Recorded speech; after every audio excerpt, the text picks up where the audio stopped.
everyone, and welcome to a brand new episode of the Geek Buddies. Hey!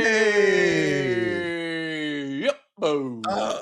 We're back at it with a special Sunday episode of the Geek Buddies here, just a couple days before New Year's Eve, and we've got so much to talk about. You know, Michael, usually this is a dead period in the world of geekdom and geekery. We're all having to come up with some evergreen topics, but this has been a chock full last few days of stories for us to get into here. Some Spidey 4 news has been breaking here, according to some scoopers, about what's going on with that movie. Some brand new trailers have dropped, some new information about Nolan and Robert Eggers, some Andor budget news has dropped, and then, of course, the DC stuff is blown up. And you and I have watched a couple of things that we're going to review here on the show, including a Doctor Who Christmas special and the most recent Creature Commandos episode. And sadly, we are without Shannon McClung today because of scheduling, but it is the two of us. I am the outlaw John Rocha, writer, producer, and host here on the Geek Buddies. I am Michael Vogel, writer and producer of animated TV shows and movies. And honestly, I'm exhausted with everything you just listed. I'm still...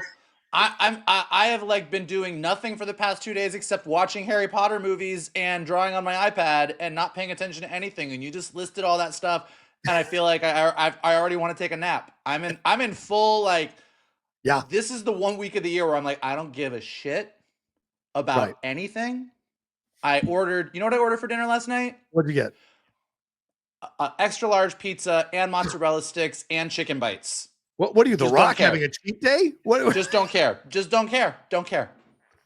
Well, you work out all year, so I think you're allowed a day of all that kind of stuff. Respect. That's a normal Tuesday for me, so respect me to get that food. I know. Half our listeners are like, yeah, so what? What is that weird? I'm like, yes. Is that strange? What's the issue? Yeah, true, very true. But yeah, as Michael said, this is the time to relax, but we got to get through these things, and we want to talk about them here on the show. So, but it's a holiday edition of the show, so we're chilling. I got my Santas hanging out with me. We got a lot to get into, so let's just kick it off there, man. Let's start with Spider-Man 4. This news broke over the last couple of days here. Michael, sources close to the production of Spider-Man 4 are telling Daniel RPK that the script is being significantly rewritten, with Marvel boss Kevin Feige leading the way in creative input. I'm taking this off of World of Real. Shout out to Jordan Rumi over there. The goal is to, quote, elevate the original script, which wasn't to Feige's liking. Apparently, the most recent version of the script could even be scrapped altogether, Mike. Tom Holland likes the story, but Feige doesn't, and they are, quote, now rewriting it and changing everything. The script isn't ready and won't be for a while. And My Time to Shine Hello, who is another insider just like Daniel RPK, shared some updates as well on his, on their Twitter. And they said that Holland liked the story, but Kevin wasn't as impressed. They're rewriting and changing everything. The script isn't ready. And remember, Holland confirmed that Spider-Man 4 on The Tonight Show with Jimmy Fallon was going to start shooting the summer of 2025. But now it may be delayed to fall or winter, which could very likely move the film coming out on the release schedule from its original July 2026 date to a December 2026 date, which makes a lot of sense here, Michael, because that would also push up against Odyssey, which we're going to talk about here in terms of release date. So moving a Tom Holland film away from another Tom Holland film makes all the sense in the world. But what are your thoughts about the drama going on behind the scenes if My Time to Shine Hello and Daniel RPK are correct with their sources that they're scrapping the script that Tom Holland and Zendaya both said they were jumping around their bedroom reading out of excitement? Yeah, listen, this is going to be the theme of the episode because we're going to talk about the same thing a little later on with James Gunn and Matt Reeves. But this is the push and pull. Every single one of us as fans says we want the movie to be good. The story is the most important thing. You got to get the story right. Every one of us as fans looks at those Sony Spider-Man movies and goes, wow, maybe you should have spent some more time thinking about that story. Yeah. But when we are anxiously awaiting a movie to come out and it's just, okay, we don't have the story, we don't have the story, we don't have the story, we also get a little frustrated. We also are like, okay, come on. And I think what Kevin Feige is really butting up against and dealing with, and James Gunn is going to get to this point as well down the road, is when you're building a cinematic universe, sometimes certain things have to happen at a certain place. And all indications point to, everything we know about the Spider-Man movie. Most likely going to come out between the two Avengers movies, between Doomsday and Yes. Secret Wars. Most likely is going to deal with multiple Spider-Men. Yeah. Most likely is going to be this big cosmic thing. And given the big events of Avengers movies, it's like if you're going to play something between the two of them, it probably has to come out between those two Avengers movies. You can't say, oh, okay, Spider-Man 4 Right. is going to come out after Secret Wars. Tom Holland, Spider-Man is not going to be in Secret War. Like, you're not going to do that. Yeah. So they are dealing with the stress and the pressure of, we really want to get this story right, but also we really need to get this story right in a certain time frame because we need to get this movie out at this point in time. Yeah. So I don't know. You know, what Tom Holland and Zendaya have to worry about when they read a script versus what Kevin Feige has to worry about are two different things. Kevin Feige is looking Yeah. at the whole Marvel Cinematic Universe and how does this fit in? How does this compare to what we're doing with other things? And Right. but also I think that, you know, that I think we used to think a couple years ago, okay, well, Kevin Feige's got his shit together. He knows the right story to tell. Given where Marvel's been recently, you know, I think we're all a little bit more uncertain Yeah. about, does Marvel really know what they need to do? So it's anybody's guess. Do I want them to make the best Spider-Man movie possible? Yes. Are Yeah. they trying? Is the goal of making something that is bigger and grander or more elevated than No Way Home a tough act to follow? It is. So I don't know. We'll see what happens, but it makes me nervous. Yeah. We'll see. Yeah, I mean, the fact that we rarely get reports where Feige is the one chiming in like this overtly, right? Like usually it's you hear, oh, sources or production teams or people at Marvel's not happy. You hear the blanket Marvel's not happy. Marvel's not 100% on board. Marvel needs to reassess this film or whatever. But to hear both Daniel RPK and My Time to Shine Hello to both say like Feige is involved, Feige is the one that has an issue with the script. Feige is the one who possibly wants a full page one rewrite of this script. That's an interesting situation. And Well, what is causing all of this? Because the rumors oh, are that Venom might be a part of this, and the rumors are they're going to bring back the two other Spider-Man to try to spin them off possibly into Sony stuff. So this would make the Sony universe essentially canon in the MCU. So yeah, Michael, what do you think? Yeah, I know. Especially when you've got Sony CEO saying that Madam Web and Craven weren't bad movies. So, you know. Well, first of all, that Sony quote about these movies weren't bad movies, it's just the critics shitting on the movie, like that is the dumbest thing I've ever heard in my life. We all know they're bad movies. Everyone in the world knows they're bad movies. Yeah. Sony internally knows they're bad movies. They're bad movies. Here, the reason Kevin Feige is upset and the reason Kevin Feige is not satisfied is pretty clear. Okay. Kevin Feige has clearly there's been a roadmap for Spider-Man since day one. And it was, you know, Peter Parker is going to be Tony Stark's protege.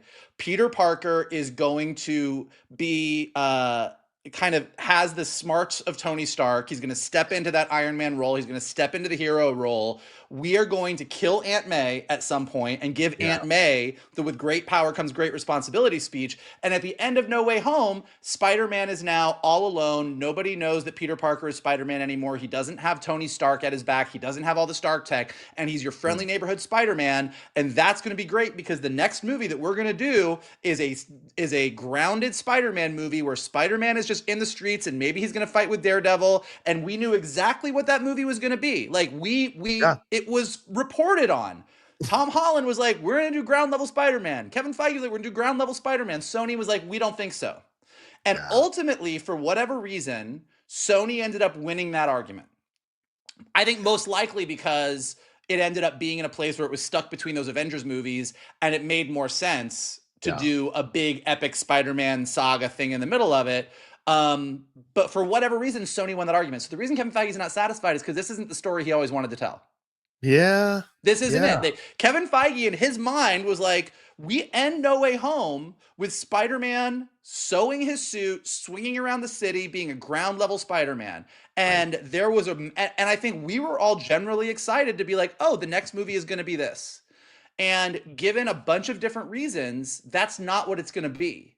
And so now we're going to go back to the well, probably, of, oh, here's Andrew Garfield, here's Tobey Maguire, maybe here's Venom, maybe Yeah. here's Miles Morales, maybe there's this. And it's this everything in the kitchen sink.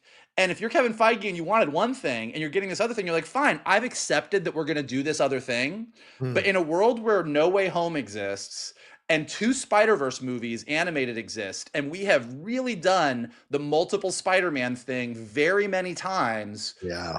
this you got to do something different and make this better. And if the script is coming in and it's not, and it's kind of just a mess of spider people, you're Yeah. like, yeah, this is fucking bullshit. You've got to make this movie better. Like, we can't give this to people because we have three versions of multiple Spider-Man in theaters in the past decade that are all better than this script. Yeah. Yeah. It's a great point you make, Michael. Yeah. I mean, it seems like there's that they see this film as an incredibly important film, more than some other Marvel films, in the location and placement of it, but in between the Secret Wars, but also because of the Spider-Man character and Tom Holland's future here with Spider-Man and where it's going to go. And I imagine, a lot of rumors have been going around about Sony exploring selling Spider-Man, which a lot of us believe is never going to happen. But maybe this is Out of their cold, dead, like what? exactly. Never. But I wish maybe they would. Yeah, I know. I think we all wish they would. But maybe this is a situation where they go, well, look, we need you to help us out on this end of things so that we can essentially launch our own Spider-Man universe, and a rising tide lifts all boats. And since we're taking a break from these live action villain Spider-Man movies, we eventually want to bring back Andrew Garfield, who's being really cagey about coming back. Maybe Tobey Maguire, and maybe even introduce Miles Morales, which I'd prefer in the Marvel universe, MCU, than in Sony. But maybe they're opening the door. So, like, maybe Feige's doing them a solid because they did him a solid to have Spider-Man come over. So I don't know what the negotiations are, obviously, but it seems like this is a film that is very, very important to Feige and Marvel, which is why he's giving it an even stronger eye. Because you can't tell me he looked at the Marvels and was like, "This is good to go." This is something where he thinks there's a lot more importance to it. So he's more micromanaging this thing than usual. So I think that's a good thing, to be honest with you, on all of this. But do you want to see? I mean, Destin Daniel Cretton is directing this one. Do you want to see Tom Hardy's Venom back? Do you want to see the other Spider-Man come back? Do we want to see Michael Keaton come back? What are your feelings here?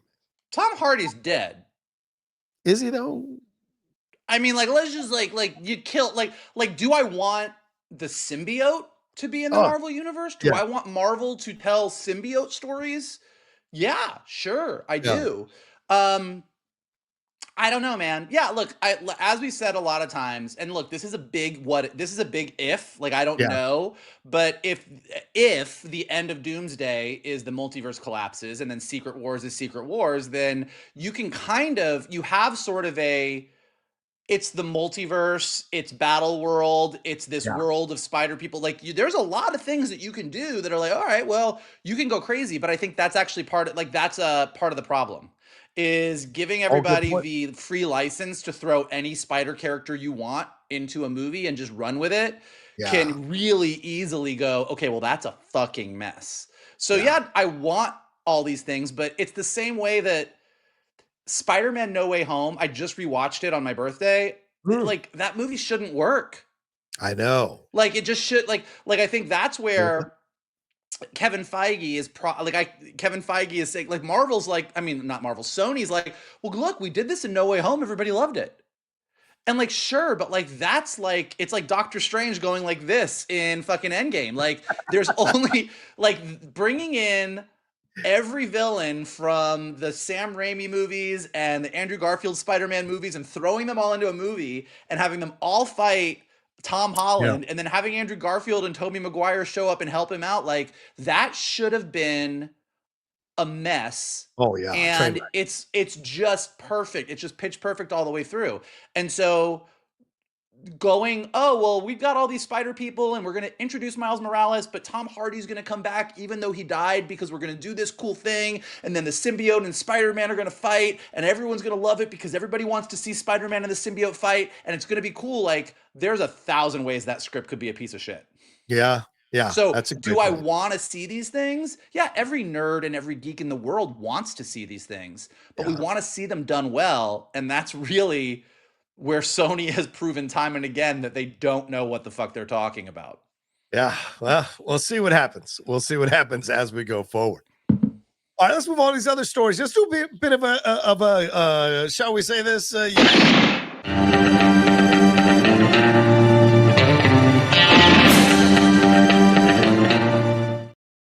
my favorite segment. That's Love it. I love it. All right, quick thoughts, or however you want to say, but like, there's some news that and there's a couple of ones that I haven't even told Michael I'm going to ask him about. So here we go. Number one, Michael, your thoughts on this? Christopher Nolan is apparently doing the Odyssey. This is according to Universal Pictures on a recent X post. He's the filmmaker's next project is, quote, a mythic action epic shot across the world using brand new IMAX film technology. The film brings Homer's foundational saga to IMAX film screens for the first time and opens in theaters everywhere on July 17th, 2026. This is going to star Matt Damon, Tom Holland, Anne Hathaway, Zendaya, Lupita Nyong'o, Robert Pattinson, and Charlize Theron.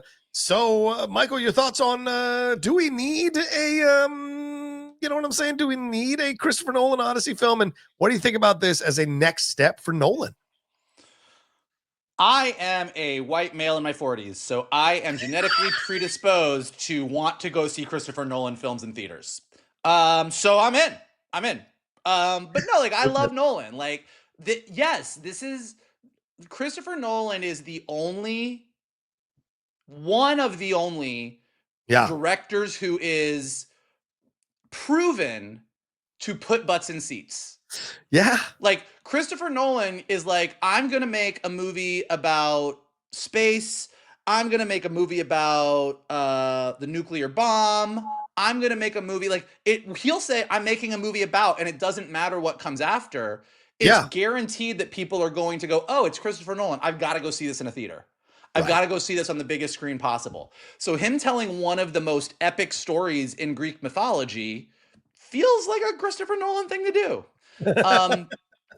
Is this going to be a grounded version of Greek mythology? Is this like the story that would really have happened? Is Christopher Nolan going full Mount Olympus, Zeus? Like, I don't know. But I'm sure fucking curious. Like, you know, I mean, so I do think like this, you know, if Christopher Nolan came out and said, I'm going to do a fun rom-com about two people that meet on Christmas Eve and fall in love for the next year, I'd be like, well, that's an interesting choice. That feels kind of small. Like, when Christopher Nolan says, I'm going to do the Odyssey, you're like, yeah, that feels like Christopher Nolan. Yeah.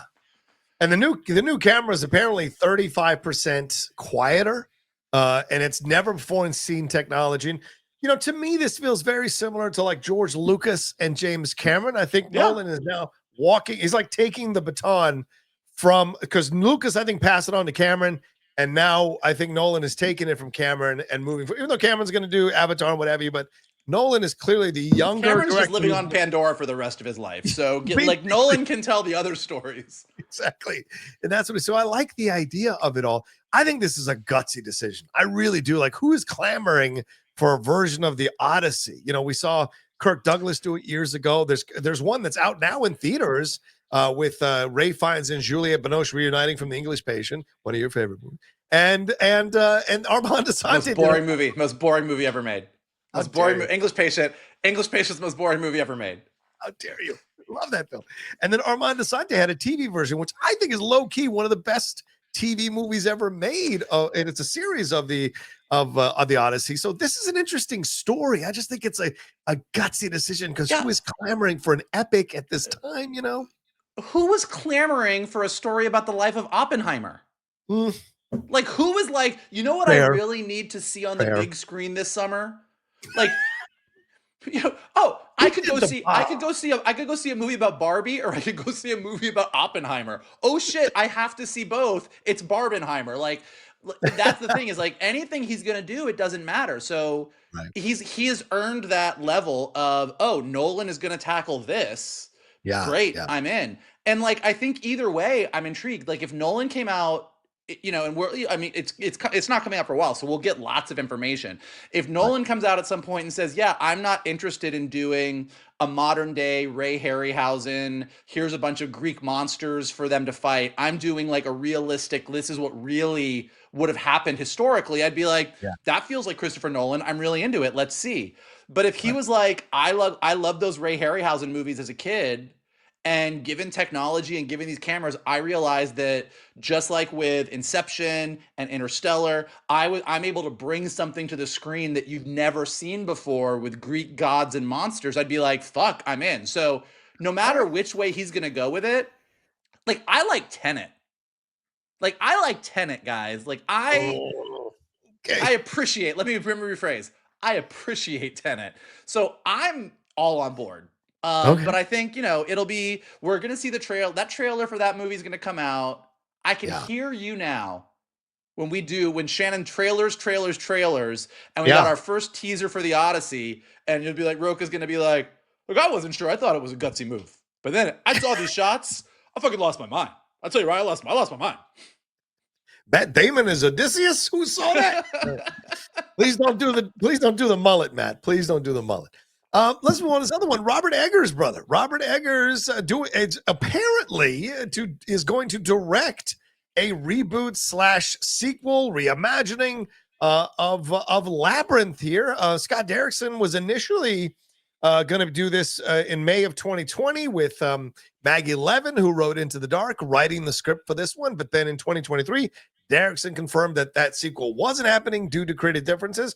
But my brother on the hot mic, Jeff Snyder, is hearing that none other than Robert Eggers now closed a deal to co-write the script and direct the fantasy film, which will be co-written by Sion, who did The Northman with Robert Eggers, one of my favorite films.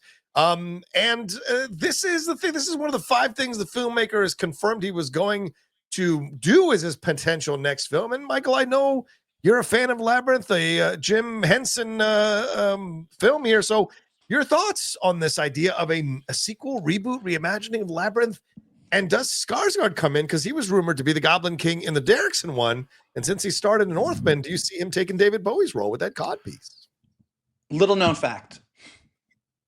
I made my poor father take me to the movie theater.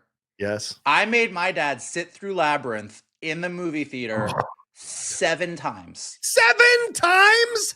I was so obsessed with Labyrinth. Top Gun was in theaters at the same time as Labyrinth was. And I told my dad that we could go see Top Gun, and we got to the theater, and in line for the tickets, I changed my mind and threw a fit and said we had to go see Labyrinth instead. I love Labyrinth. I know that movie is cheesy as fuck.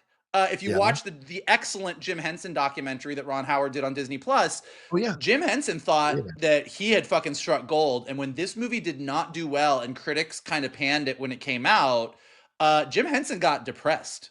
Yeah. Like he was really depressed. But Labyrinth is that weird movie that if you didn't see it as a kid, I've done this with my friends and I've learned my lesson. Don't show an adult Labyrinth. Yeah. That has never seen it. They will watch it and they'll be like, what the fuck am I watching? Like it's a insane movie.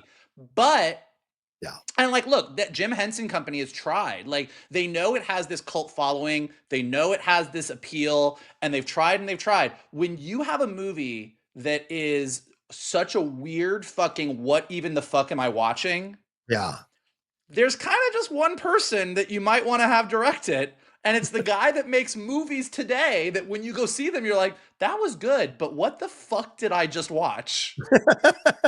So oddly, it kind of feels like a match made in heaven. I have no idea what we're going to get with this, but I think that given sort of the heat on Robert Eggers right now, particularly with the fact that Nosferatu, as we were just talking about before we started recording, is doing better. Apparently releasing a Robert Eggers vampire movie at Christmas, which we all thought was a weird decision, was a great decision. Oh, no. I haven't seen it yet because I can't go see it because every time I check the AMC app, all of the good theaters are sold out in LA. Like I still haven't gotten to see it yet. But so I think that the heat that's around Robert Eggers right now and the weird sort of alchemy of like, this is a weird choice.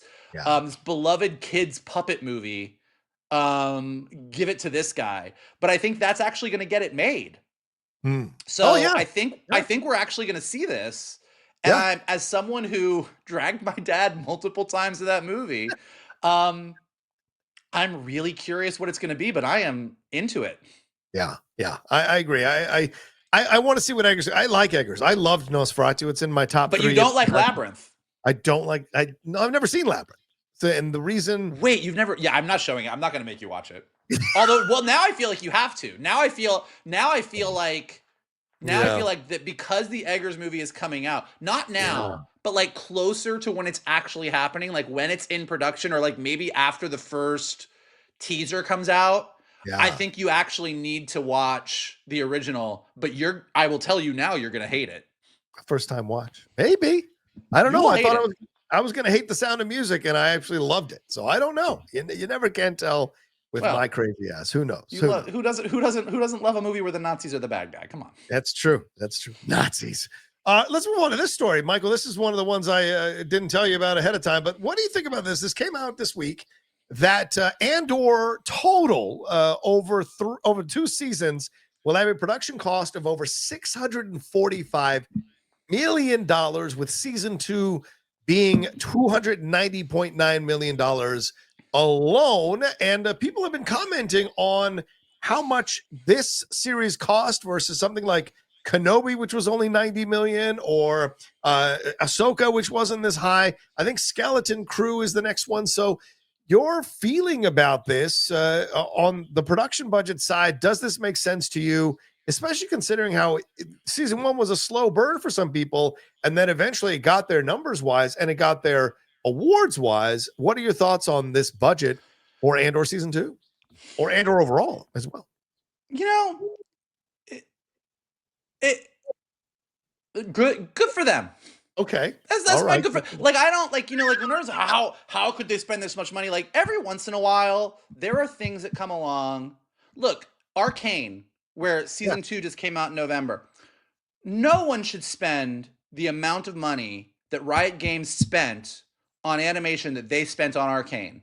Yeah. But I'll be goddamned if you don't see every little bit of that money on screen. Like, Arcane is such a gorgeous show. Could you have made Arcane for less money? Could you have cut corners and done it differently? Sure. But Arcane just existing is amazing.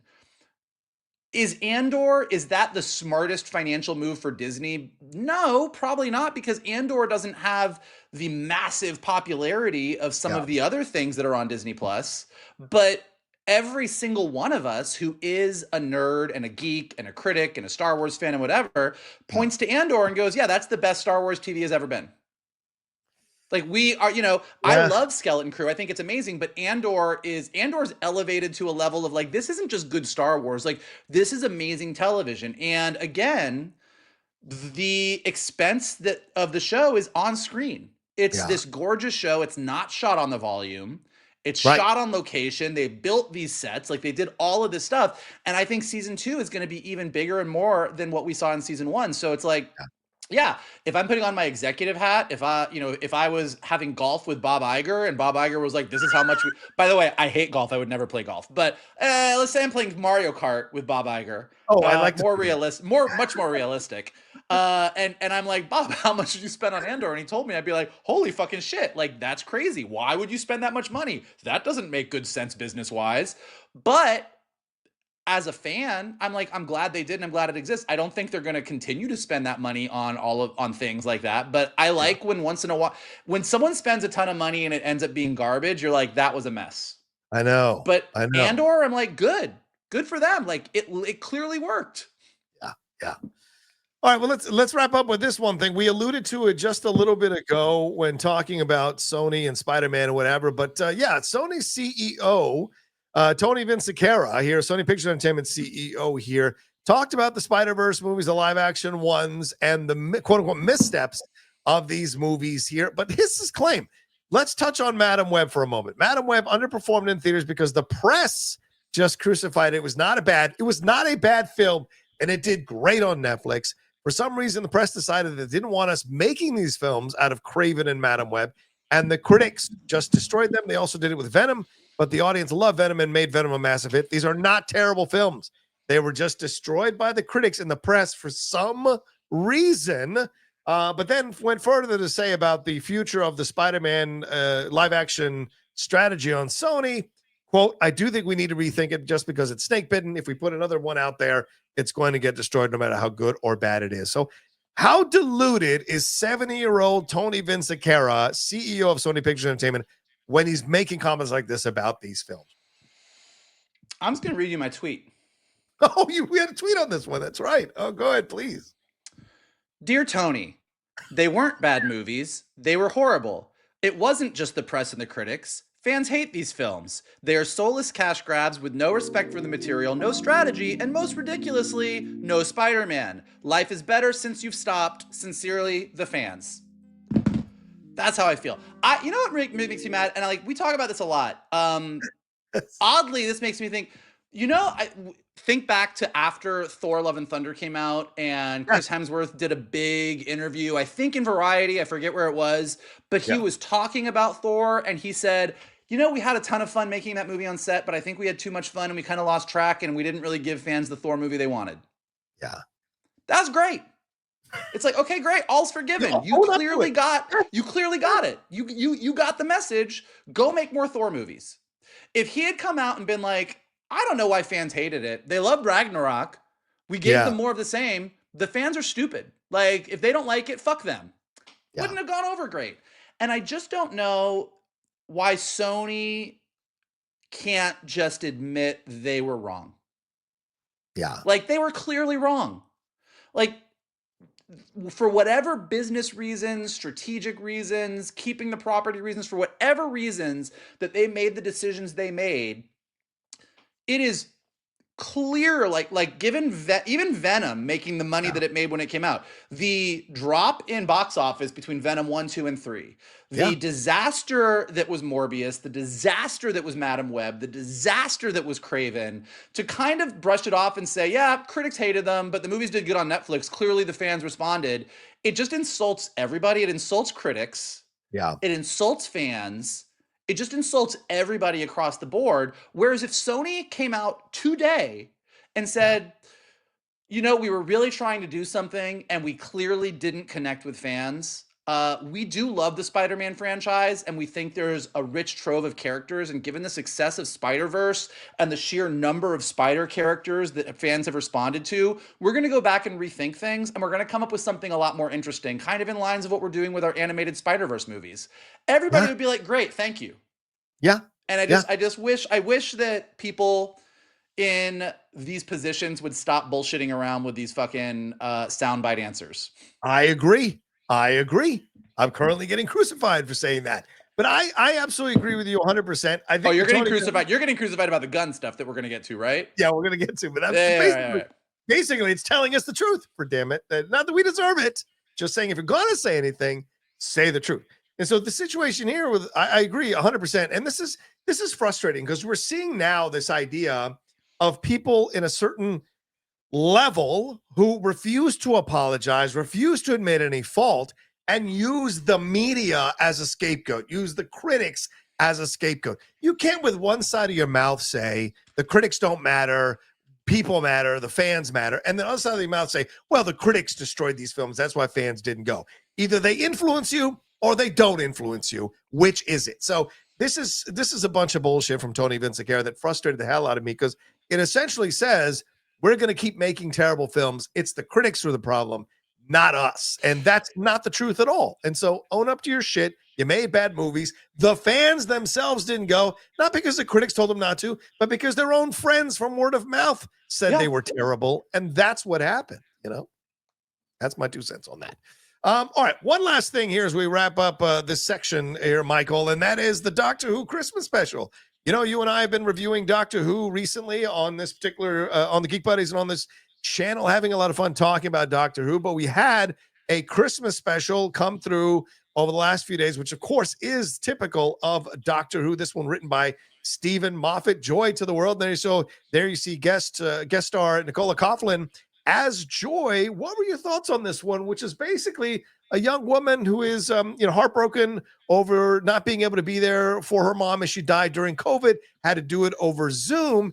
and basically downtrodden, feeling the guilt of it, and then by the end, embracing the star seed and becoming this star that ends up becoming the star over Bethlehem, and that we see allusions to the fact that the Doctor is lonely and needs a partner, and even get a cameo from Ruby at the end of this particular episode. So what did you think of this 55-minute Christmas special here for Doctor Who? I thought it was lovely. I don't think it's my favorite Doctor Who Christmas episode, but I I would agree with thought that. it was a very sweet, fun romp. Like as anyone who listened to our Doctor Who reviews goes, I'm kind of a newer convert to Doctor Who. When I knew that Ncuti Gatwa was going to take over as the new Doctor, Yeah. I went back and I watched the new Doctor Who specials that are on Disney Plus, and then went back and watched David Tennant, and kind of like got into the Matt Smith episodes. But when you're watching Doctor Who and you're sort of binging it, you get every 10 to 12 episodes, you get to their yearly Christmas episode. Yeah. And I really think the Christmas episodes scratch me where I itch. Like it's geeky sci-fi with like schmaltzy Christmas stuff. Yeah. And that combination works really well for me. Sometimes they work better, sometimes they work worse. There's a couple in there, particularly in the Matt Smith era, where I'm like, they are just like, that is a perfect Christmas episode. It's a perfect Doctor Who episode. This was a lot of fun. And there were some really, really nice moments. I love Ncuti Gatwa as the Doctor. Yeah. So I love him as this. I think he stepped into that role and kind of made it his own. He's a very unique kind of Doctor. And I thought, look, a hotel that's a time travel hotel that has all the different eras of the world, a mystery where you have this suitcase. What are they doing with it? All the pieces were there, and I had a really fun time watching it. By the time you got to the end, I was like, yeah, it was sweet. It didn't really fully land for me, but as a fun Christmas thing to watch that was new this year, I really thoroughly enjoyed it. Yeah, to me, I feel the same way. I've seen better Christmas specials, and you're right. When they get it right, dude, it borders on cinema. It borders on cinema when they get it right. The Christmas specials in the past. I thought this was a fun episode, but rather lightweight, and went for a very general feeling at the end, which is that, you know, we have to come together, joy, remember joy. Even people who are sad, there is something that if you move past your sadness, you can have a positive impact in the world and in your life. So the messages there, I think, are really powerful. But I think they also were trying to set up the new season. And I think that's where it got a little weird, that section where he is living in the hotel for a year. Although I enjoyed that section, I felt it had nothing to do with the overall plot that was going on. So it felt a little weird for me. Okay, you're right. You're right. Yeah. But I will tell you, I think the weird time travel reason that they were like, okay, you've got to stay in this hotel for a year, I thought was really interesting.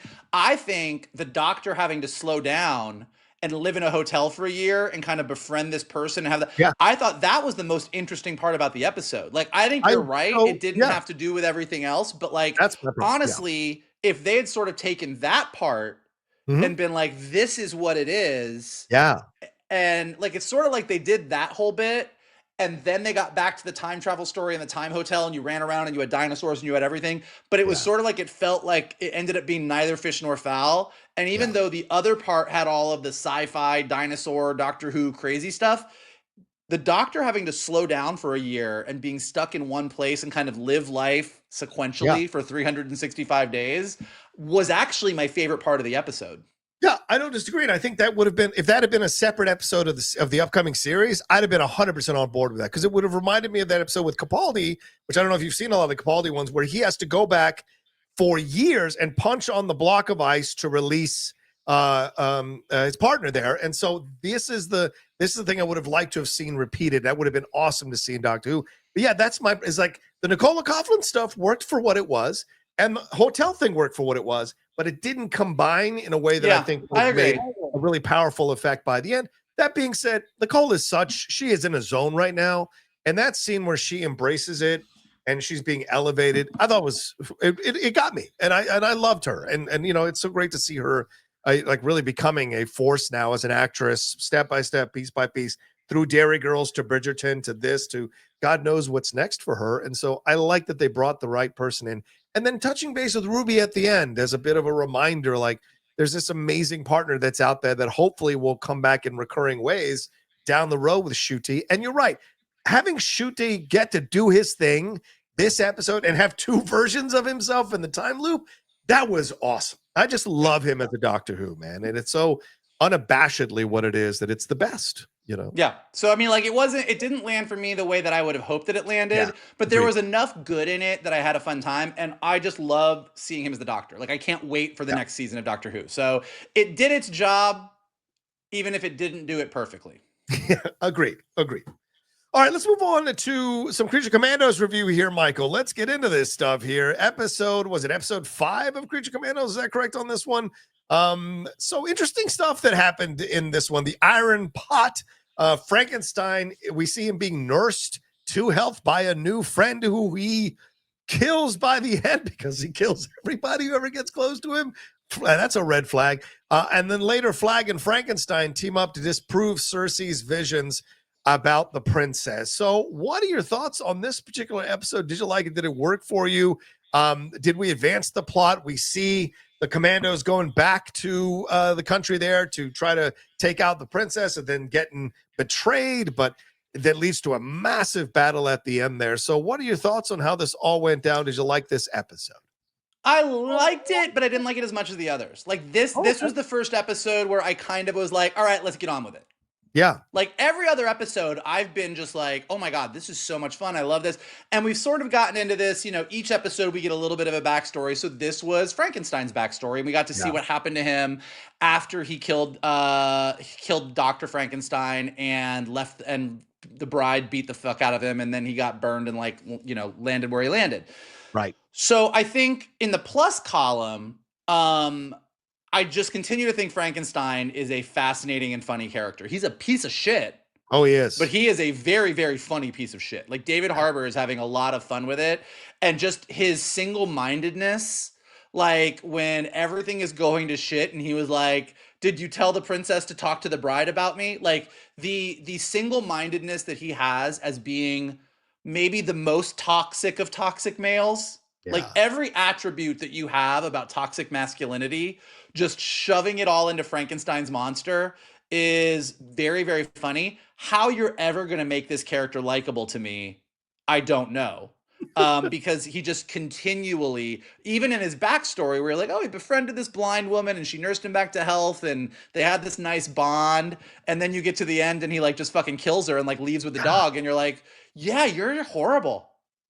Yeah. Like of all the I kind of like, I'm already kind of in love with the bride. Nina is really sweet. Doc Phosphorus is a piece of shit, but he's a funny piece of shit. Like everyone else, you know, you took Weasel, who I thought had killed kids, found out he didn't kill kids. Okay, he's great. So everyone else, I'm kind of like, oh, these are fun. But Frankenstein is a dick, but he is very, very funny. The other piece of it that I thought was interesting is taken what we learned in the last episode, which is, oh, Circe is absolutely telling the truth because this expert from Themyscira came in and said that Circe is telling the truth. Finding out that that expert is dead and that was really Clayface, really fun reveal. Great to see Clayface pop up, knowing that Clayface is going to play a role in the DC universe and that Alan Tudyk did the voice and that we got a Clayface movie in development. A lot of fun to see that, and it was a really, really fun battle. Yeah. Again, Rick Flag gets the shit beat out of him and is like near death, and Clayface is like, I need you to hold on so that you can hook me up with the bride. Piece of shit character.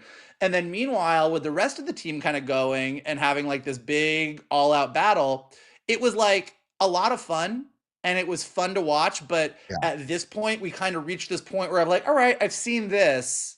I'm ready for what's next. So this episode was a perfectly good episode. Like I have no real complaint. There was nothing that jumped out at me as, oh, this is really bad. Everything was moving forward. We got some interesting reveals, but this was the first time that I found myself going, okay, so like, where are we going? What's next? Where is this all landing? Yeah, I kind of have to agree with you, brother. I liked the episode, but you know, while I was doing other things, it wasn't an episode that made me go like, okay, I got to see everything that's happening here. This was an episode that I could have played my, you know, crossword puzzle game or whatever, or Tetris or whatever while I was watching it. So it worked in that way that certainly I enjoyed the performance of David Harbour. I think him and Frank Grillo have fantastic chemistry as Flag and fantastic chemistry. Yeah, the frustration that he feels, because the thing with Frankenstein is that he can think, but he can't go too deep in the thinking. And that's the problem. Like, he thinks, let me kill the old lady because I would never leave her alone. That'd be terrible. So I will kill her instead of leaving her alone. In his mind, that makes sense, right?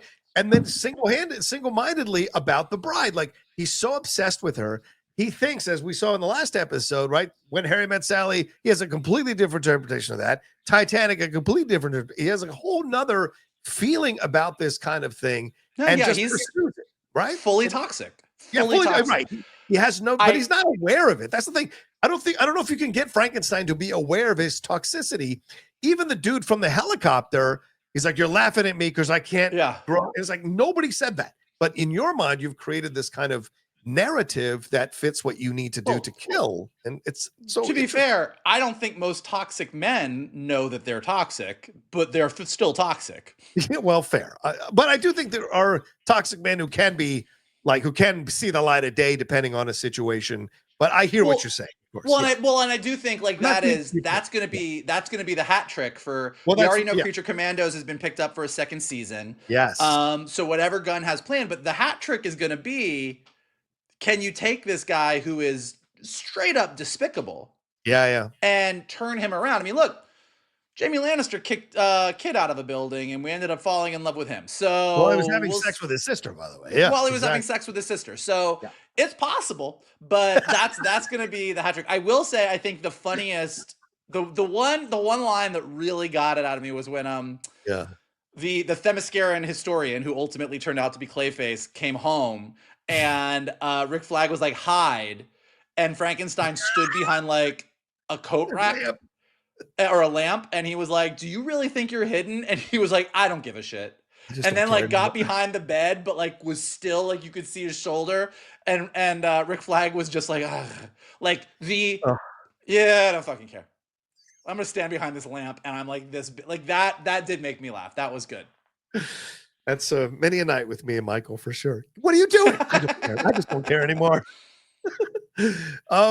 This is so I do like the chemistry. That's what keeps me watching that section of the thing, but also what he says to, you're right, what he says to Rick, like, you know, did she mention me? Did she talk about me? He's like a teenager, right? Falling in love for the first time. He hasn't progressed past the understanding that she's making it very clear. Even the old lady says to him, she does not want you. She does not want to be with you. And he's like, oh, you don't understand the complicated games between men and women. It's what the fuck? So there's a lot, but I agree with you. Where's the redemption on this? Because I don't think you cast David Harbour to make this guy a straight up villain. And there are moments where he comes across like he's not. There are ways they've set things up to make him somewhat sympathetic. So where is that going to lead us down the road? How is that going to happen? And is Rick dead, man? Did Clayface break his back, his spine? What do you think? It's funny. Like we know it was so.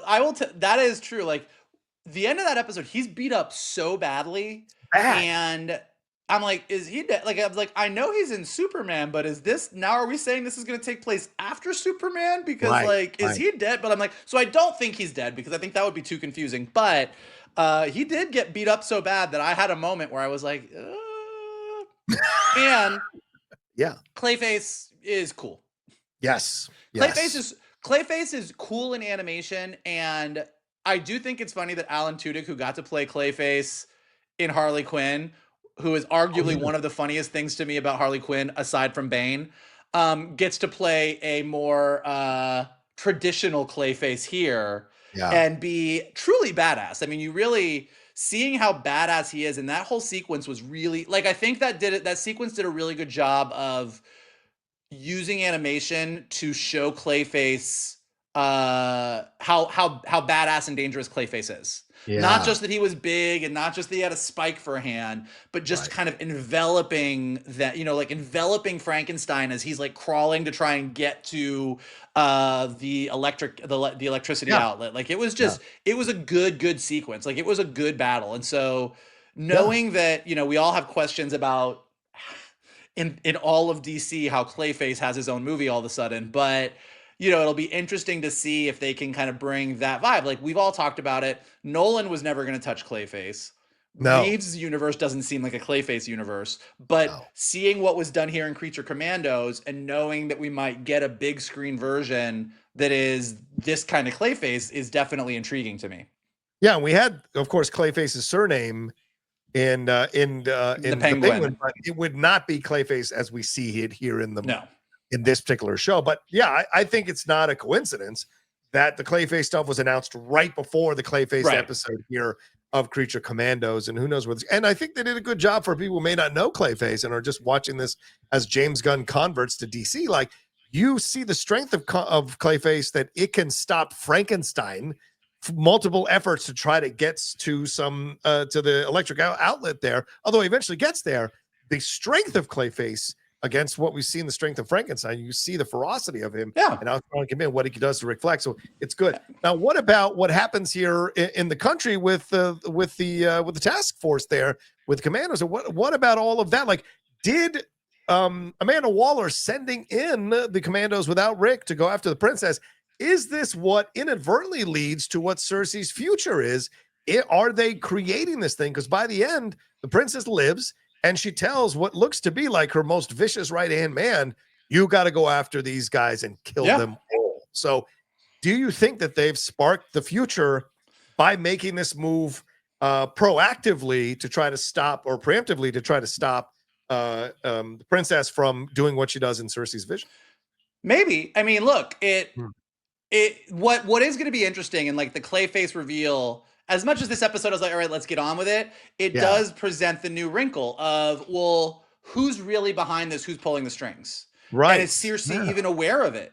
You know, does Cersei have this vision that is true, but whoever's pulling the strings is doing it to try and make that happen? Like showing it to Amanda Waller and sending them in the way she does is, to your point, that's what sparks it. And that what's actually happening is everyone, including Amanda Waller, is being manipulated to bring this future to pass. Right. And ultimately, the Commandos are going to have to figure that out. You know, like, Rick Flag is on the right track. Like, he's discovered that the piece of information that Amanda Waller got, which is Cersei is infallible, you need to put a stop to this, was told by a unreliable source who was and Clayface, again, if you are aware of who Clayface is not a mastermind. Like, Clayface was hired by somebody to go do that. So now the question is, well, who's really behind the scenes? Who's really manipulating who? Is Cersei in on it? Is she not? And that is interesting. Like, it's a compelling mystery. And like I said, this episode didn't turn me off of Creature Commandos. It's just the first one, to your point, where I was kind of checking my phone and doing my crossword while I was watching the battle. Agreed. So, all right, so we'll see what happens, because clearly the battle lines have been drawn here with Rick was trying to use Frankenstein in essence to fight back against Amanda and the Commandos. The Commandos went ahead anyway, but they've now kind of been separated, and now we'll see what happens there in the country. And then, of course, on the other side here, is Rick Flag going to live, and what's the deal with Frankenstein going forward here in this situation? And Clayface as well. I mean, and lesbians, am I right? As Clayface says there in the lecture, which I thought was, whoa, that was an interesting moment for sure. But we'll see what happens next. And we'll keep reviewing the episodes either separately or part of the Geek Buddies here main show. All right, let's move on to the meat of the episode here, Michael. Let's get into things here. James Gunn, there is a lot going on right now over the last few days behind the scenes.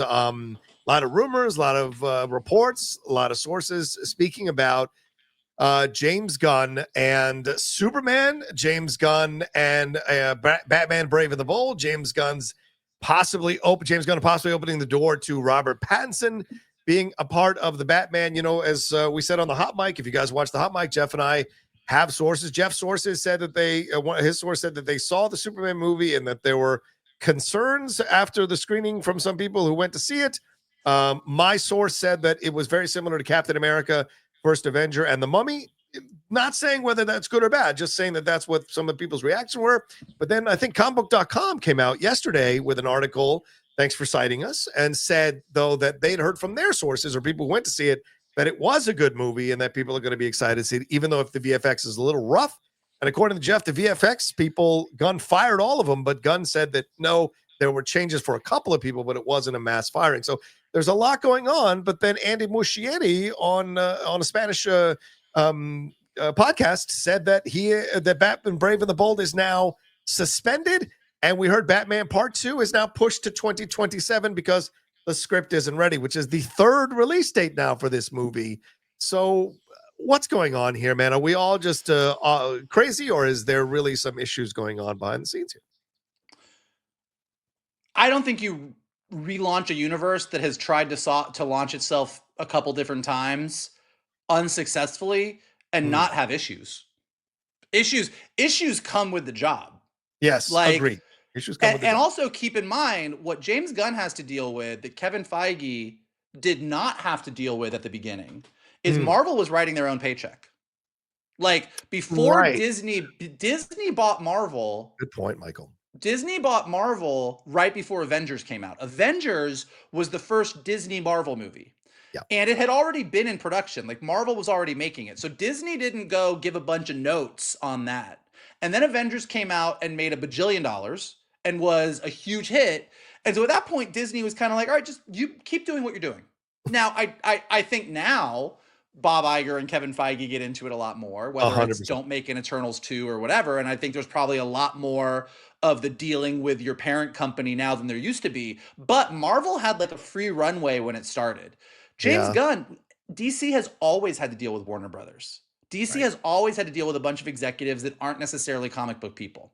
And they want to see results and they want to make sure that things are good. And particularly after doing this a few times, let's give Bryan Singer Superman and see what he does with it. Those X-Men movies were really good.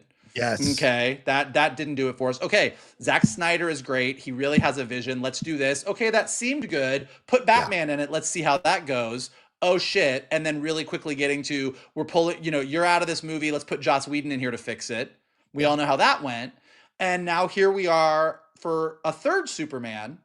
And so, yeah, obviously there's going to be a ton of second guessing, a ton of hand wringing. This is the launch of a whole new universe. Are you getting it right? Are you doing it? So the stress level has to be through the roof.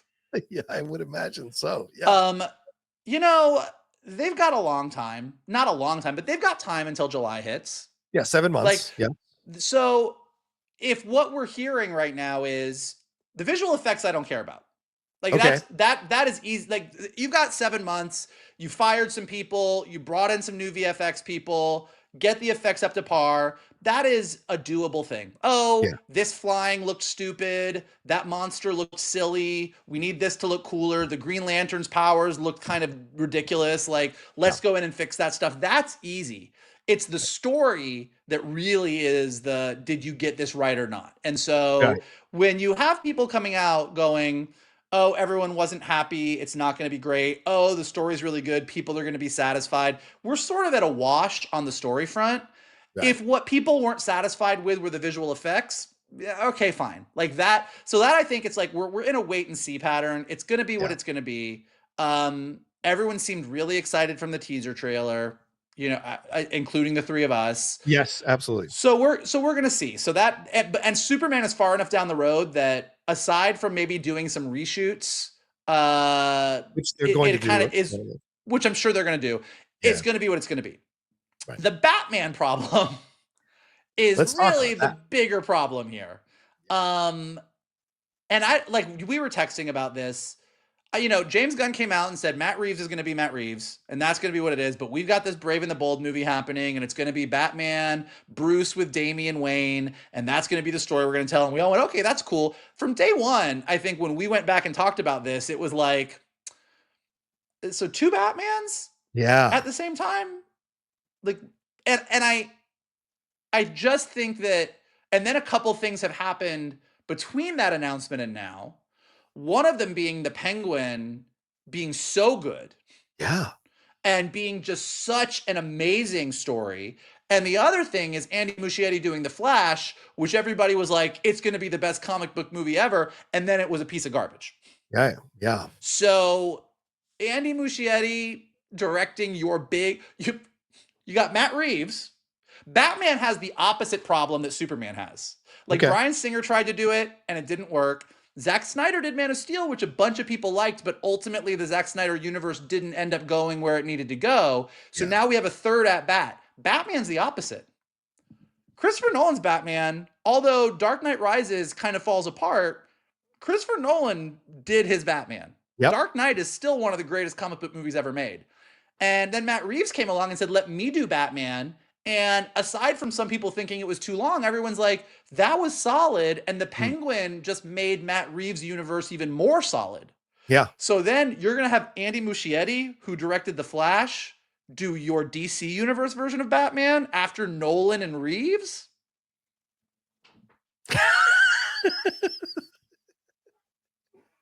I mean, what's the guy you're doing? Like, is that like that? That's what's gonna. You think that works? Is that it? Is that it?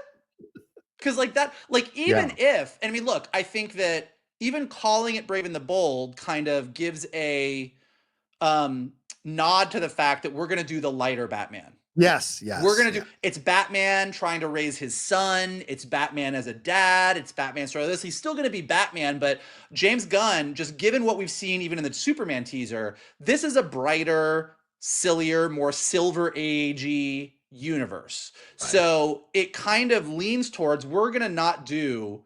We've got Matt Reeves over here doing the darkest of the dark Batman and Robert Pattinson really struggling. We want to do something a little different. But even doing that.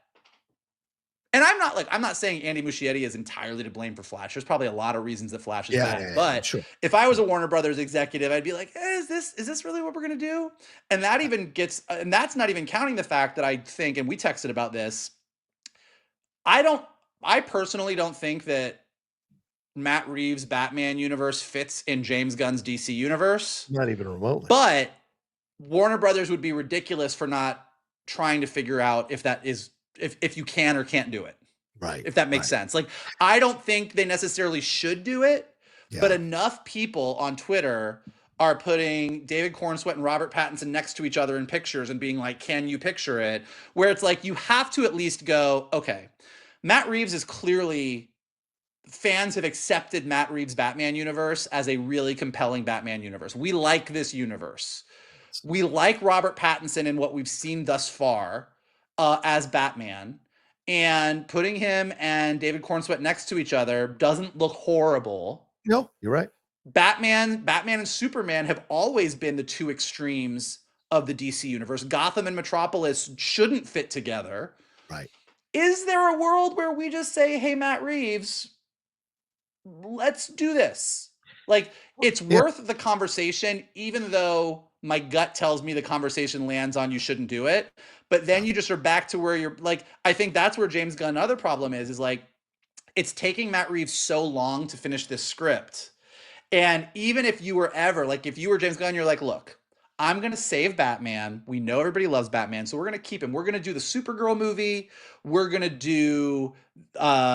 get the Authority in there. We're going to do the Green Lantern series, and we're not going to do our Batman until the Matt Reeves Batman trilogy is done. Right. But then Matt Reeves is like, cool, I'm not done with the script yet. So the longer that it takes to get to Batman 2 means the longer that it takes to get to the Batman 3, which means if you were going to try and separate your Batman at all, you're just kicking Brave and the Bold even further down. And how long do you want to do your DC universe without a Batman in it? Yeah.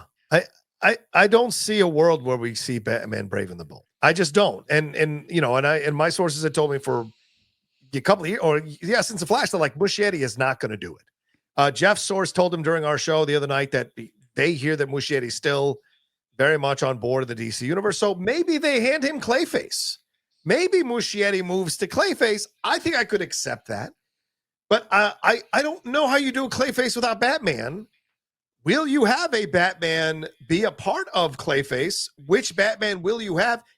And is this where you're going to introduce your Batman? If it's Pattinson, do you have him pop up as a, oh my God moment in Clayface?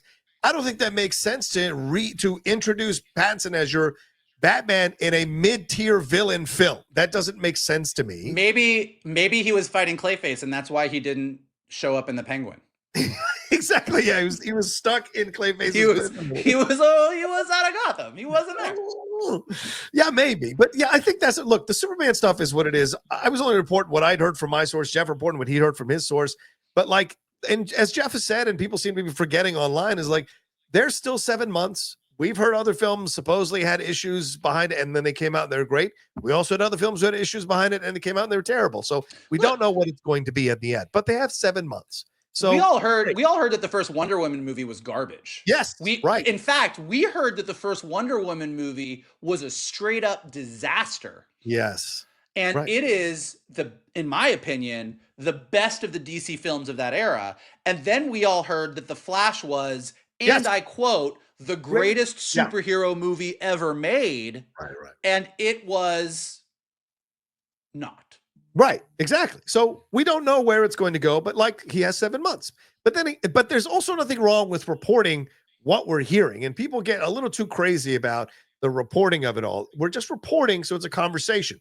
That's it. It's not a consternation or a coming after Gunn. It's just a reporting. But with Batman, it's a whole nother ballgame, because my mind, from things that I'm like assessing and analyzing and things that I've heard, I don't think it's that the script isn't done. I think that they want changes because they're adjusting on the fly.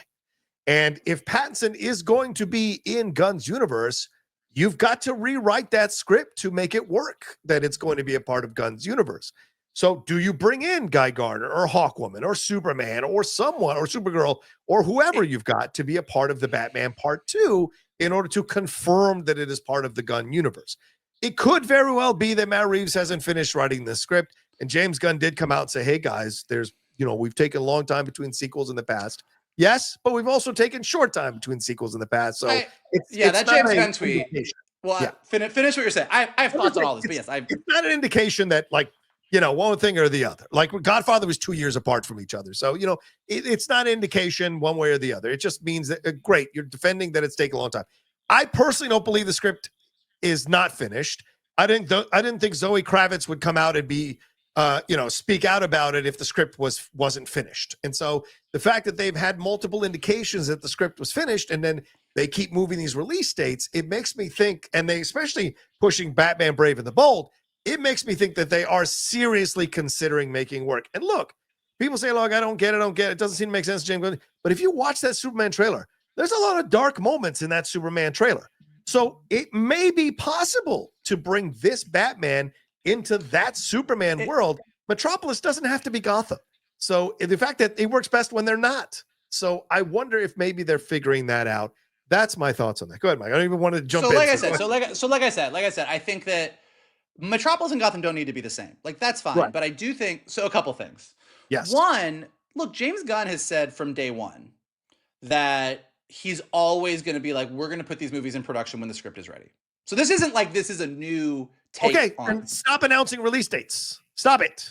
Well, but the studio is always going to make you do that. Like from a financial standpoint, the studio is going to make you like lock in on a weekend so that you can own that weekend. So if you don't announce far in advance, Marvel's going to take a spot, Disney's going to take a spot with one of their features. Like, people are going to take spots. So studios will always claim dates, and dates move all the time. That's fine. But I think that like you also know that you can claim a date and then other films move around it. So you don't have to necessarily try to get ahead of everybody. You can wait till the script is done, then go into production. You can, but I think this is where James Gunn, the artist, and James Gunn, the executive of a superhero universe, kind of are going to be in conflict with each other, because the executive is going to claim those dates. The executive is going to be like, we're going to figure it out. We're going to get the script done. James Gunn, as the artist, is like, I'm going to be the guy that's like, we're not going to do this until the script is ready. But now this Batman problem is a perfect example of where the artist and the executive are kind of butting heads a little bit, because his tweet about, yes, there was 30 years between this movie and 10 years between this movie, that's all well and good. But that wasn't necessarily a game plan. That is we had a hit movie, and 10 years later, we're like, we should really revisit this. Like, you're building a universe. And I don't know what your Wonder Woman plan is. There's clearly something going on, because you haven't mentioned her, but you brought up Themyscira on Creature Commandos. We have this Themyscira prequel series. So Wonder Woman, you've got an idea for, and you're keeping it cagey, fine. Right. You got Superman coming out, but Batman is a key part of your universe, and you currently have a working Batman franchise, and you want to do your other one, and everything we just said. And a lot of that is about timing. And you can't always, this is where, even though we all as fans are like, we just want the best story, it's like the Spider-Man problem. When you're building a universe, you also at a certain point have to be like, we got to fucking go. Yeah. And I think that's what's really, I don't think, I'm a little bit less suspicious than you are. I actually do think that Matt Reeves is trying to figure out that script, and him. Now, I do think where you might be right is that there's a lot of conversations happening about why are we doing two Batmans? Shouldn't this be our Batman? But even as you were talking about it, I think Matt Reeves' universe is really great, particularly after watching The Penguin. But what makes Matt Reeves' universe great is the same thing that made Christopher Nolan's universe great, which is it feels very grounded. The Riddler isn't running around in tights creating giant mazes for Batman. He's a fucking terrorist online. I don't want Robert Pattinson to be driving through Matt Reeves' Gotham and have Nathan Fillion fly over in his Green Lantern outfit. Like, I just like, could that happen? Sure, it could happen. Yeah. But I feel like that kind of starts to crumble the integrity of what Matt Reeves is doing. So it's not about, oh, well, Superman has some dark moments and Batman is dark. And so it's less about dark and light and more about grounded versus not grounded. James Gunn is doing a universe of kaiju and Green Lanterns and a dog in a cape that can take you back to the Fortress of Solitude.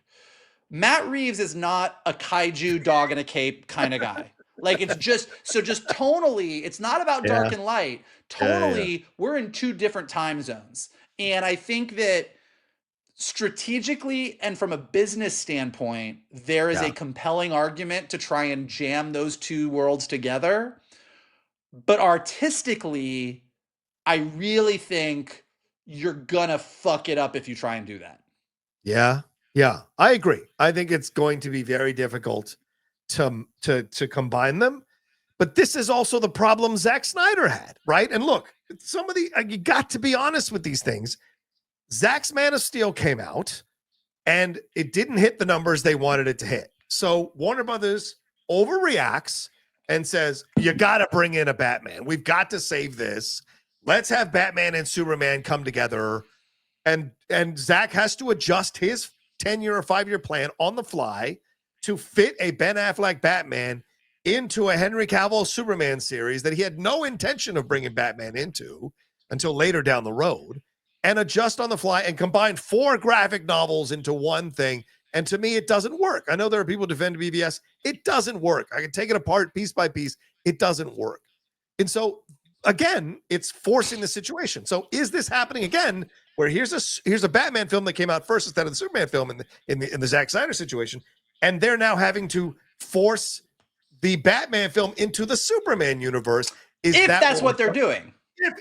But it's a big mistake if they do it. I agree with you, Michael. I don't think it works. Look, I, as anybody who listens to us knows, not the biggest fan of Zack Snyder's universe, but here's where I will defend Zack Snyder. And it's what we go back to what we were talking about at the beginning with Kevin Feige and the Spider-Man franchise. Yeah. Talk about Zack Snyder, talk about Matt Reeves, talk about James Gunn. All 4 of these people went in with a plan. Kevin Feige was like, we're going to do this. And then by the time they got to No Way Home, the plan was a grounded Spider-Man story, a street-level Spider-Man story with Kingpin. And now they're running into trouble because, for lots of reasons, that plan got blown up, and now they're scrambling to fix it. Yeah. Zack Snyder had a plan, and it involved a fucking post-apocalyptic future with Batman in a little hat and a coat, and there was a bunch of shit, but we've all read the articles of what the plan was. And would that movie ultimately have landed? Maybe, maybe not. But Warner Brothers came in after Man of Steel and said, nope, don't do it at the pace you want. Do all of this at once. And it fucking fucked them up. Yep. And now Matt Reeves was like, I'm going to do this really grounded story. I got this Batman story. It's about this arc. It's about how he becomes the guy he becomes. Gotham is a really grounded place. Penguin came out. Everyone said, fuck, we love this Gotham. And if they make him put Hawk Girl and Green Lantern in Gotham City, they're blowing up his plan. And James Gunn was like, okay, Matt Reeves is over here doing his thing. Let him cook. I'm going to do Silver Age Batman. He's a little bit sillier. We're going to do like the crazy gadgets and the Batmobile in a cool way, but Damian is going to be in. It's going to be great. And Warner Brothers is like, yeah, I don't know if we can have 2 Batman. Try and put Robert Pattinson in it. And it blows up the plan. So any of these plans that any of these creatives have could work or not work on their own.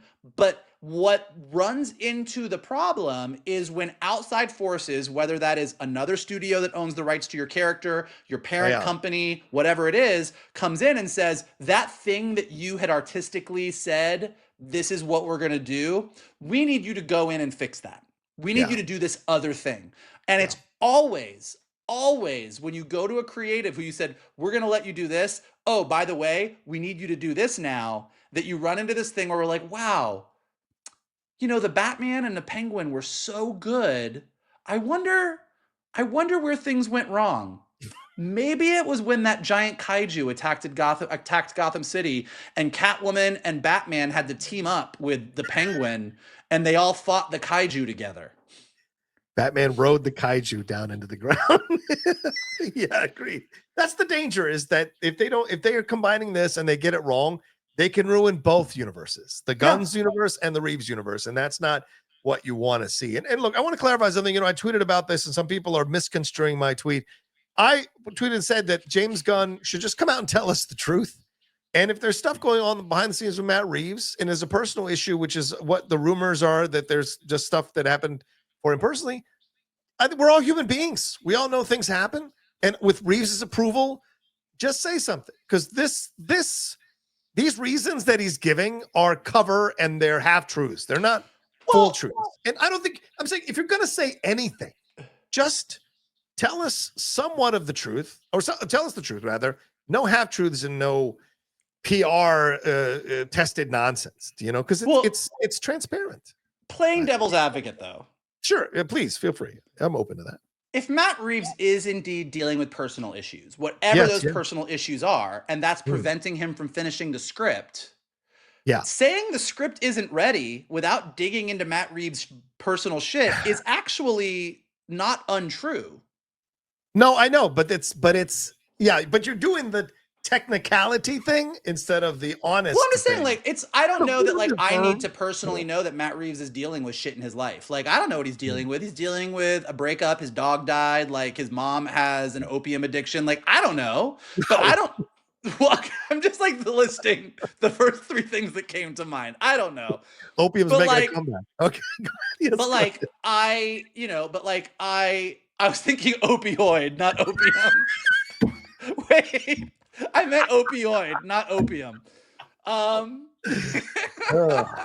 man, we're back in the Warrior days. Bring it. But I'm just saying that if my director is dealing with stuff in life and he's like, look, I've got this shit going on. I know we need to get the script done, whatever. And you come out and say, hey, the script's not ready yet, guys. And we're going to wait until we get a good script. That is actually, that's not a lie.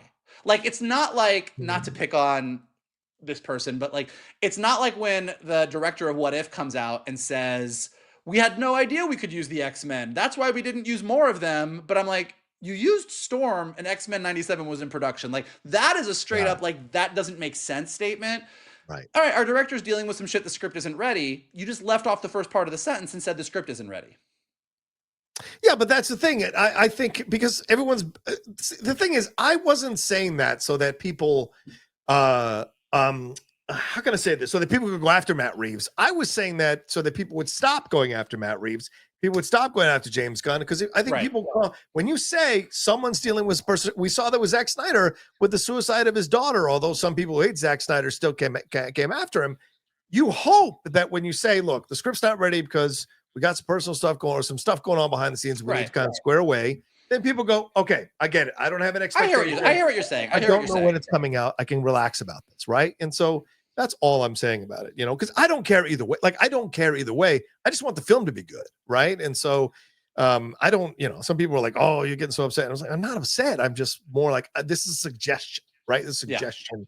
And his reasoning of the 5 years, 10 years, that's just nonsense. So I do think I don't necessarily agree on the whole we needed another full story. I think just hearing the script isn't ready, I'm kind of okay, but we can disagree on that. But I do think where I agree with you is James Gunn coming out and giving a list of look how many years there were between these sequels is disingenuous. That's not how a cinematic universe works. You can't, you know what? We don't want, and I think behind the scenes, you can't say the Batman was a great movie and the Penguin was a great TV series, and if we don't get the Batman 2 for 10 years, that's okay. That just doesn't work. You can't. Right. So citing the examples that he's citing there is a little bit him being haha, I'm being a little, that's a smarmy tweet. And it's just so I do agree with that. I do think coming out and being look, obviously we all want to get the Batman 2 as quickly as possible. We're going to make sure the script is in the best story place. There, you can't, that second part, the whole listing of the things, because then everybody did exactly what you could expect everybody to do, which is like, now let me list you 18 sequels where that isn't the case. Like, so that you can't do. Which is what my point was with my tweet, is like, don't do that. Just, just tell the truth, or tell whatever Matt Reeves approves as the truth, and then go forward from there. And yeah, that was my point. But I mean, the bigger point, and we've made this point several times, which is I think James Gunn should tweet about as often as Kevin Feige does. 100%. We are on board with that, brother. I think the real thing is, and like, God love James Gunn, and I think there's a lot to love about the man. But like, when you get to a certain level, don't tweet. Yeah. Like, you just, like, it's because you end up just, this is going to happen every time. And I think this goes back to what you just said, the artist versus the executive, right? The artist wants to tweet because it wants to clarify things. It wants to tell you what's really going on. It wants to debunk rumors about certain things. But the executive knows, let it go. They're all just going to make up their stuff anyway. When we put our stuff out, they're going to all be quiet if it's good. But that's what's battling here. And I think that there's too many people who are saying, God, that's great that James Gunn tweets. It's awesome that he's tweeting. He's letting us know what the truth is. And it's like, no, he's walking into multiple traps and multiple minds. And people are calling him out for it who aren't slavishly devoted to every word that James Gunn says. So, yeah, I'm with you, Mike. You just got to. And this is like listen, it took me a lot of years on Facebook comment threads with my Republican aunt to figure this out. But like, don't get into fights on social media. Yeah. Hey guys, we all know we want Batman 2 to come out soon. We're working on making the story as good as it can be. You get more information, we get more information. Yeah. The end. Yeah. That's all. That's all you need to say. Don't. And then when everybody comes at you with everything, you know what? You got bigger fish to fry. Go worry about that stuff. Like, don't worry about it. Yeah. Look at your bank account and your beautiful wife and the great stuff that you created already and move on. Exactly. I agree with you. All right. Well, there you go. That's our super-sized, annual-sized episode of the Geek Buddies here for this Sunday. Thank you all so much for joining us, whether you're watching us or listening to us on the podcast feed. We appreciate it madly. Michael, what do we have to tell our listeners and viewers? Well, thank you for joining us for this last episode of Geek Buddies for 2024. Excited to see you for all of our geeky news in 2025. And in the meantime, if you would like to follow us on Twitter, you can do so at Geek_Buddies, on Instagram at _Geek_Buddies. You can follow Mr. Rocha at The Rocha Says. You can follow me at MKToon. You can also smash that like button below. You can subscribe to Johnny's Outlaw Nation page. Check out all the amazing content he has got there. You can leave your comments below. Let us know what you thought about all of this. There was a lot to cover today in this final episode of 2024. If you're listening to us on the podcast feed, leave us some stars and some comments so we go up in the rankings. And as always, the best thing you can do is retweet this video, post it on your socials, send it to your friends, and tell them to hang out with your buddies, the Geek Buddies. There you go. Yeah, Mike and I, and Shannon as well, who sadly couldn't join us for our last episode of 2024. We wish you all a happy new year, a safe new year, a healthy new year. And look, times are tough sometimes. Emotions around the holidays can get hard. 2025 is a new year. It's a chance to do new things, try new things, explore, open yourself up to that. But look, if it gets tough for you, go back and watch some old episodes or listen to some old episodes of Geek Buddies. Let us entertain you. Let us carry you through some tough moments. If you're having anything during New Year's or during this holiday season, we will gladly entertain you and make you laugh. Trust us, that will be a good thing for you. All right, for my partner, Michael Vogel, here on the Geek Buddies, thank you all so much. And we'll talk to you next time with a brand new episode of the Geek Buddies.